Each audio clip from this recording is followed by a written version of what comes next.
It's not too late to be great. And if you're breathing, there's still a reason. Do you know age is just a number and you are as old as you think you are?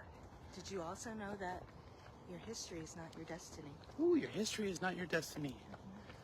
Well, today is day 17 Day one for me. of I'll our... start over today. You're starting over? Maybe we'll talk about that tomorrow. Okay. Why you're starting over, but that's a good point though. It's not too late. Even if you have to start over, it's not too late. It's day 17 for me of our 75 Walk the Talk Challenge. It's day 1 for Deb. And we're coming to you live from our favorite park here in Henderson, Nevada. This is Cornerstone Park. Yeah. And today we wanted to talk about it's not too late Right. to be great. No, never too late. I mean, look at all the people in the Bible that God didn't use for their greatness until they were 70, 80, and 90. That's right. Moses was an old man and he did amazing things. And we read about it in our devotional this morning, how God uses people at all ages. Yeah. I love the quote that Pastor Rick said. Pastor Rick Warren said that if God used perfect people, nothing would get done. Exactly. 'Cause So there are no perfect people. exactly, and it's not too late. Yeah. So a lot of people, as they age, they start to think, well, I'm too old to do this, I'm too old to do that, I can't do this because I'm old. Yeah. But you know what? True. It does start to creep up on you if you're not taking care of yourself. I remember a friend of mine, her stepmom actually was younger than me. She was a young friend. And she said, oh, it's too late. I'm 50. And I was doing all the things and I was older. And guess what? She's not on this earth anymore now. Yeah. Well, I know for me personally that I'm able to do more now at coming up on 54 here in October than I did when I was 24. So 30 years ago, I was in pretty decent shape, but I didn't eat the way that I eat now as far as knowing what I know about my nutrition. I was pretty active, surfing and doing stuff at the gym, but I got to tell you, the nutrition makes all the difference in the world. Yeah, you've heard a million different sayings like abs are made in the kitchen. But yeah, if you're not eating right, no matter what you do in the gym, even if it's 1 hour to 7 hours, it's not going to make a difference. It really is what you put into your body. Right. Mentally too. Exactly. And as you age, you get wisdom, right? You get all of the knowledge and experience that you've had going through things in your life, and you make adjustments. So the older you could become wiser, but it doesn't mean you're smarter. Yeah. Meaning, like, you could become wiser and apply the things and life lessons that you've learned.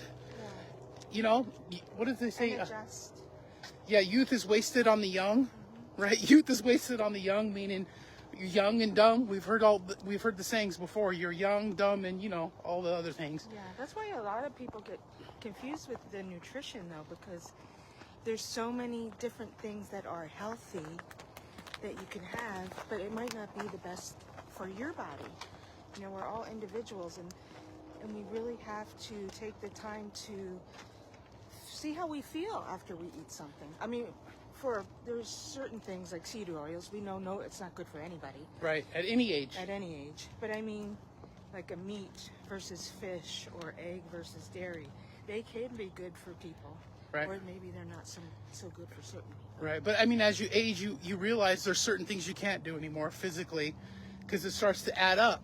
And but if you implement all the healthy habits, the younger you are, the more quality of life you're going to have at the end. We did a video the other day, health span versus lifespan. Yeah, and it's not always more is better.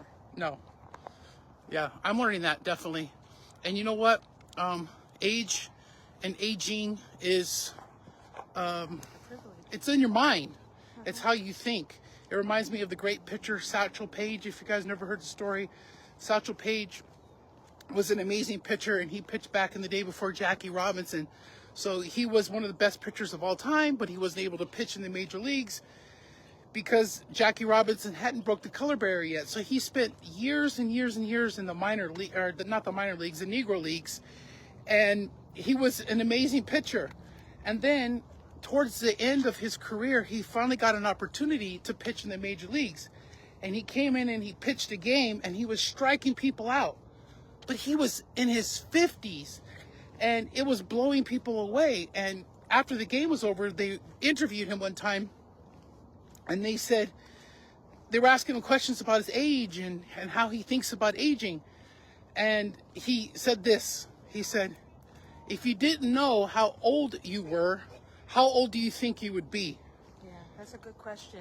Meaning, I'd like to hear that from you guys too. right, if you didn't know how old you were, how old do you think you would be? So aging is definitely in your mind. Yeah. Some days, people have said, some days I feel 20 and other days I feel my age. I guess it all depends on really does all depend on your habits. Right, and we all know there's people that are Mentally, too. grown-ass adults that act like spoiled, rotten little kids. We Yeah. know this to be true. Yes. So that proves my point that aging is definitely in your mind. Okay? Totally. So that's day 17, and we're going to enjoy the rest of our walk out here. We'll see you tomorrow on day 18. Yeah, and do yourself a favor. Instead of think of yourself as your age, think you're 20. See how your day goes differently. I think there was another experiment where they did that with a bunch of 50-year-olds, and they felt great after the experiment. Well, Try it out. 50 is the new 25. Because you feel alive. I'm All right. 25 today. We'll see you guys later.